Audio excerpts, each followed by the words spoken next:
What is going on, Lucid fans? Welcome back to Financial Journey. So today I want to give you a good breakdown of what did happen with Lucid behind the scenes and potentially where it might be going and something to look forward to potentially next week. So I'm going to go over all the stuff you need to know. Make sure you guys hit that thumbs up and subscribe. I always greatly appreciate that. And without further ado, let's get right to it. So today did close a 1.34% down. Unfortunately, based on the technicals, it once again is struggling for roughly about the fifth consecutive time almost with that 50-day moving average. And generally speaking, Lucid has always really struggled with that. Based on the stochastic though, still very much oversold at 19. RSI is currently at 44. Number of retail investors we're getting out a little bit today, and based on the secondary market transactions, a lot lower than normal, even though there was two fairly large ones, so one of which was 4.54 million, the other one 1.52, still fairly small amount of buying that is happening, which could be for many different reasons, one of which is just economic data that's coming out.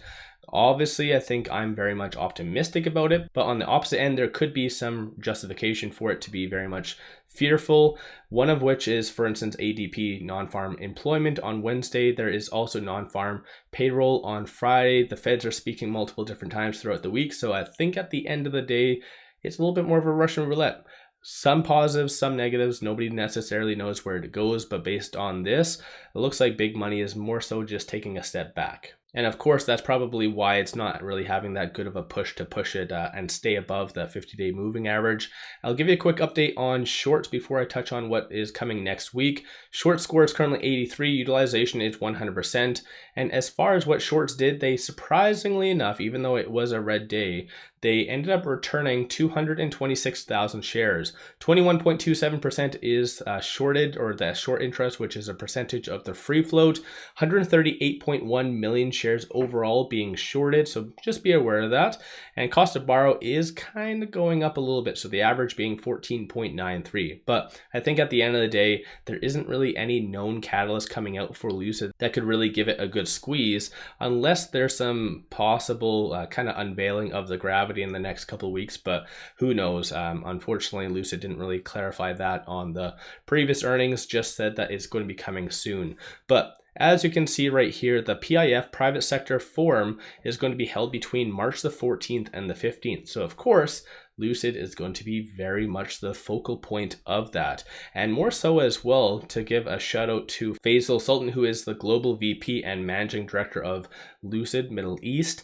In general, he's going to be doing a speaker, or kind of an interview per se. So I think at the end of the day, he is my main individual. I'm a big fan of his, and in general, I'd actually really want him to be more so the CEO, potentially. Obviously not causing any FUD or anything, but once again, I'm not a financial advisor though, so make sure you guys do your own due diligence at the end of the day.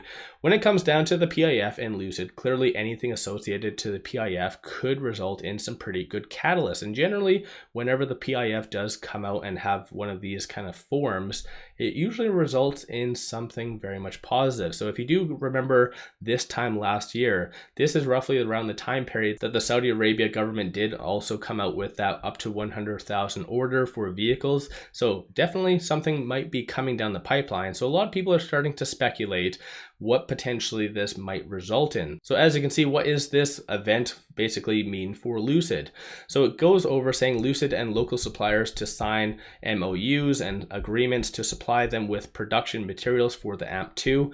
According to this individual, who is I guess the Lucid prophet of Twitter, which of course I'm not necessarily a big fan of, very much wrong a lot of the time, but not here to judge. Budget intends to make a purchase, either global or Arabia budget. So maybe something about that. And clearly that's this individual right here. And he does say the largest car rental company in the Middle East, Budget, is in advanced negotiations with Lucid to purchase a group of cars. So if that is true, then you never know, right? That could be very, very good for Lucid.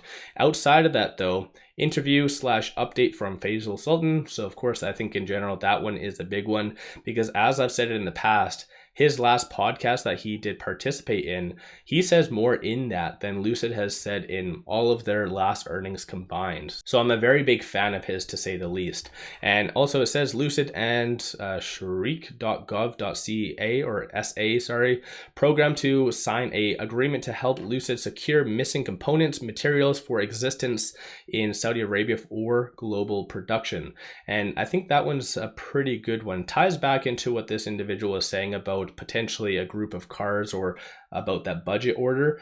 That doesn't necessarily make sense unless you get the actual components or materials needed to build the pier, because based on the last earnings, they did say that there is in fact a bottleneck, and that's why they're only doing between 10 to 14,000 for overall 2023 production. If not, if they actually did have the supplies and components needed to build the pier, then it would be significantly higher, as what Peter did say. So once again, just be aware of that. And a final one point is Lucid and 𝗪𝗓𝗓𝗓, I'm not really sure, or other to sign MOU to establish EV charging network in Saudi Arabia. So I think at the end of the day, this is going to result in a lot of positive things for Lucid, to say the least. So once again, let me know your thoughts on that in the comments below.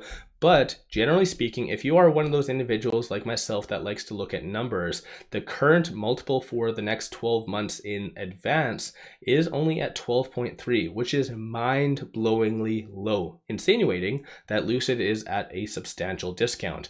And over and above that, if you kind of piggyback that with the technicals like I just mentioned, if there is some good piece of news, such as something coming from this, that could cause Lucid to go up very, very fast. So let me know your thoughts on all of that in the comments below, or even it might not even have to wait until March the 14th to the 15th. One of these economic data points might come out very much positive, causing Lucid to go up because of that. So once again, there's a lot of different moving parts when it comes down to Lucid, as there always has been, but I think right now is a very good time to enter into Lucid if you have a long-term mentality, because Lucid I think is really rocky in the short term, but long term it's a gold mine. It's going to be a gold mine at least. But as I always say, these videos are for entertainment purposes only, and if you haven't already, make sure you guys hit that thumbs up and subscribe. I always greatly appreciate that. Give yourself a shout out in the comments below if you have been buying during this time period or selling, or what your thoughts are on Lucid. Let me know in the comments below. Again, don't forget to hit that thumbs up and subscribe if you do like my Lucid content as well and want to support the channel. Take a look at my memberships, link in the description below, or just hit the join button at the bottom of the screen. With that said, appreciate you guys watching. Let's all make a lot of money on Lucid.